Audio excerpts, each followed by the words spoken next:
Welcome to the vault. And this is a special vault because this is a happy 420 vault for all of the stoners. Anybody who knows me knows that I've been a stoner a long, long time. I actually started smoking weed in 1976. I was 12 years old. If you have the old man like I had, you totally understand and know why I smoked weed at that age. I always knew what it was because my dad was a biker, so I always kind of smelt it, and that biker culture always had the drug and paraphernalia and rock and roll thing that went along with it, even though my dad did not indulge in it, and which was surprising to me because so many of his biker friends did.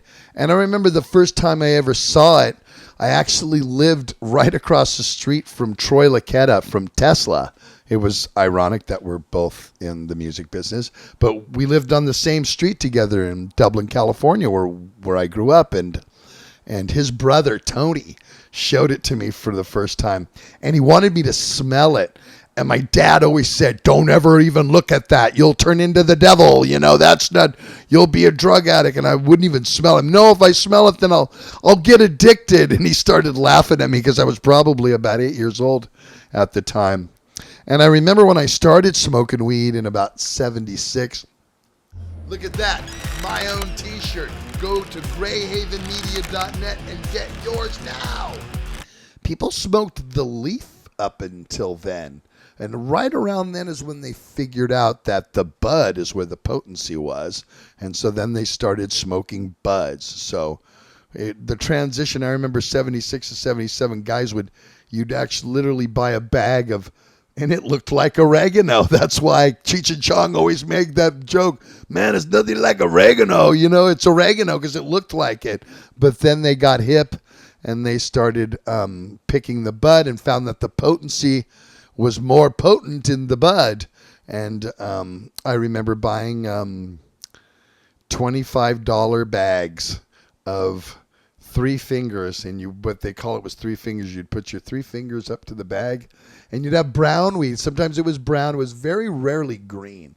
It became green later on as it always looked green on the t-shirts, and when you saw the Freewheelin' Franklin posters and all that kind of stuff, it was always green, but it never seemed green when you bought it. And then as the 70s kind of went out in the 80s, they learned how to grow the bud, and there was indica and Sensimillion. So some people would go, who's got Sensimillion weed? Who's got indica weed? And then there was Thai sticks. Everybody bought Thai weed. Remember Thai weed? Thai sticks? And you buy, and it was just high-end brown weed that was tied to a stick. They said it was dipped in opium. I don't remember if it was or it wasn't. But, and then hash was hard to get around because that was kind of a Europe thing. But when every once in a while, I think it was like seasonal, once a year, hash would come in and you'd be like, "Oh, wow, dude, I know this guy. He's going to buy a gram of hash for $10. And you'd get all totally deeply loaded on some Afghan black hash or something like that. But for the most part, thanks for everybody to subscribing and coming into Zetro's Toxic Vault. I'm having so much fun with all of you. But you know what I need you to do right now? Go over to Exodus and subscribe to their YouTube channel. Then you will have everything Exodus. Weed stayed always buddy and green from the early 80s on to the late 80s. You could still buy brick Mexican weed. You could always get that because that was the cheap stuff. If you wanted to buy an ounce in the 80s for $50, or you could buy this stuff, it was just smashed into a brick, and it wasn't bad. It'd give you a buzz. It wasn't like, green weed or anything like that, but it would give you a buzz. And it was easy to conceal, and it didn't smell, had no real smell off of it because they had to sometimes they'd pack it in oranges. If anything, it smelled like orange rinds. And then through the 90s and up through 2000, people started really learning how to grow weed, and it got better and better and better. And here we are, 2019, and it's legal in so many parts of the world and so many parts of the United States.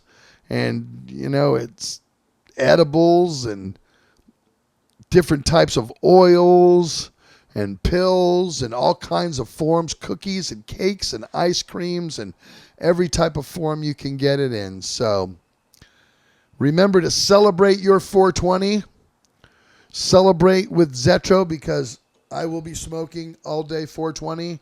And from me to you guys and everybody that works with the Toxic Vault, have a happy 420.